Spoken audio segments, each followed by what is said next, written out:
Philippine Senator Risa Ontiveros slams the police for failing to quickly revoke the gun licenses of fugitive televangelist Apollo Kibuloy. Ontiveros says the police should be doing everything to arrest Kibuloy if they truly plan to hold him accountable. The senator called on the new national police chief to lead better and quickly apprehend Kibuloy. The Senate has an arrest order for Kibuloy for snubbing hearings on his alleged abuses against his followers. He is also wanted by local courts over charges of child abuse and human trafficking. Nanawagan na kahapon, April 22, si Senator Risa Ontiveros sa Philippine National Police o PNP na bawiin na ang mga itinatagong armas ni Kingdom of Jesus Christ o KOJC leader Apollo Kibuloy. Iginiit ng senador na hindi na nararapat na humawak o magmay-ari ng armas si Kibuloy, lalo na't marami na itong mabibigat na pending cases. Sa isang pahayag, hinimok ni Senator Risa Ontiveros ang pambansang pulisya na gawin ang lahat ng paraan para mahuli ang nasabing religious leader, kung saan isang mahalagang paraan ang pagbawi sa mga armas nito. Kinalampag ni Senator Risa Ontiveros ang Philippine National Police na ipawalang bisa ang license to own and possess firearms ni Pastor Apollo Kibuloy. Ginawa ni Ontiveros ang panawagan na matapos kumalat sa social media ang mga larawan at video kung saan nagsasanay ang mga umano'y armadong private army ni Kibuloy. Sinabi ni Ontiveros na armed and dangerous si Kibuloy at buhay na buhay ang mga armadong sundalo niya na handang magpakamatay para sa kanya. Noong nakaraang linggo, nagsagawa ng press conference ang PNP kung saan sinabing hindi may turing na armed and dangerous si Kibuloy dahil wala daw record ng karahasan at walang record ng pagkakaroon ng private armed groups.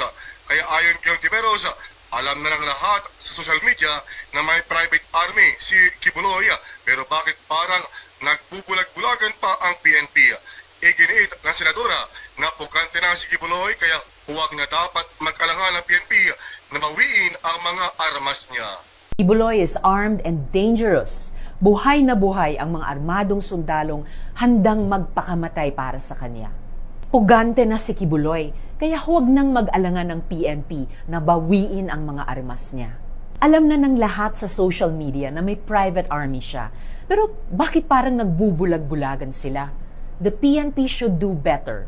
I urge the new PNP chief, Police General Romel Marbil, to step up.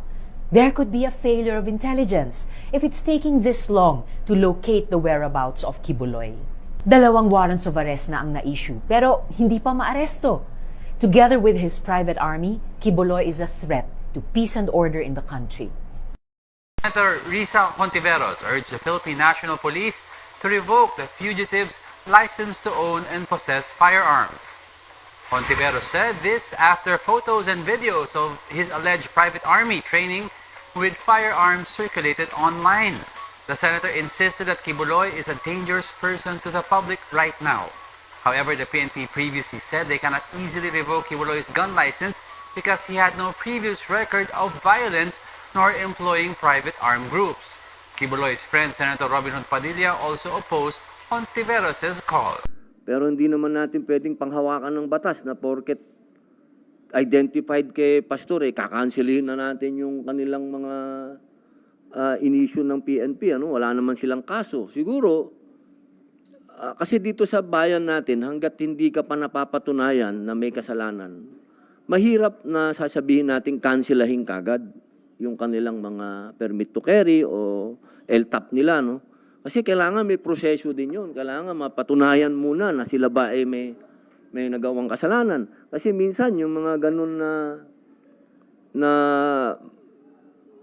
ang hirap pa rin, napakahirap na parang kasi ako, nangyari sa akin yan, kinansila yung mga baril ko, pare, na ano yan, nung sumuporta tayo sa 2013 na gulo sa Lahad Datu.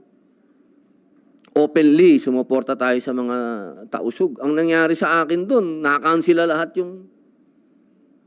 Hindi ko alam, biglang kinansila lahat yung yung permit to own, lahat yun. kinansila. Nagulat ako, sabi ko, para naman yatang ang aking karapatan na nasagasaan yata. Pero ang nilabas nila, yung mga ex-convict, hindi pwedeng magbarel. Kaya wala akong nagawa. Dumating lamang yung aking absolute pardon, kaya ako nakakuha uli ng barel. Pero sabihin, sana yung mga ganitong bagay, wag na nating palakihin ba? Yung mga supporter ni Pastor, natural lang di silang makapagsalita dahil sa kanila, pakiramdam nila, naapi yung kanilang pastor.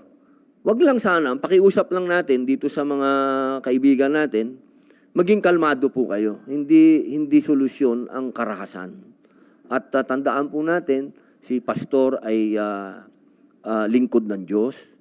At ang kanya pong dinadanas ngayon isang pagsubok sa kanyang pananampalataya at sa pananampalataya ng tinatayuan niyang relihiyon.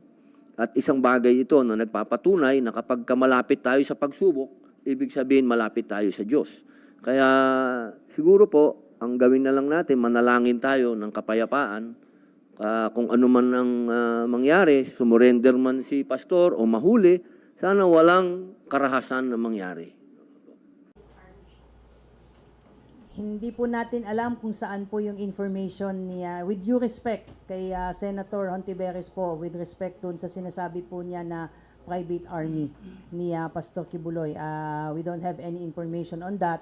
As to the question, bakit hindi pa po nakakancel o nare-revoke po yung mga licenses and registration po ng barel, meron po tayong umiiral na batas, yung pong Republic Act 10591 at under Section 39 po ay malinaw po doon yung mga grounds kung saan po pwede na po nating i-revoke o i-cancel po ng Firearms and Explosive Office yung LTAP at registration po ng isang barel.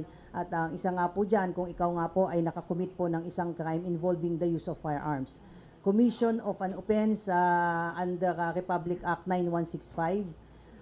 Dito po sa kaso po ni Pastor Kibuloy na child abuse, sexual abuse, and human trafficking, maaari siguro natin itong maituring na mga crimes against moral turpitude. Pero malinaw po yung Section 39 ng 10591 na dapat po ay conviction po ang of crime involving moral turpitude that can be a ground for revocation and cancellation po ng LTAP and registration. But just the same po, kahapon po ay kausap ko po yung chief po ng Firearms and Explosive Office, ay pinag-aaralan din po nila ito. Of course, they will be coordinating with the NBI and DOJ who filed the cases, because there is one provision there under Section 5 is if a competent court will issue order for the revocation and cancellation of LTAP and registration, then it can be a ground for revocation po. So yun po yung tinitignan ng legal officer po ngayon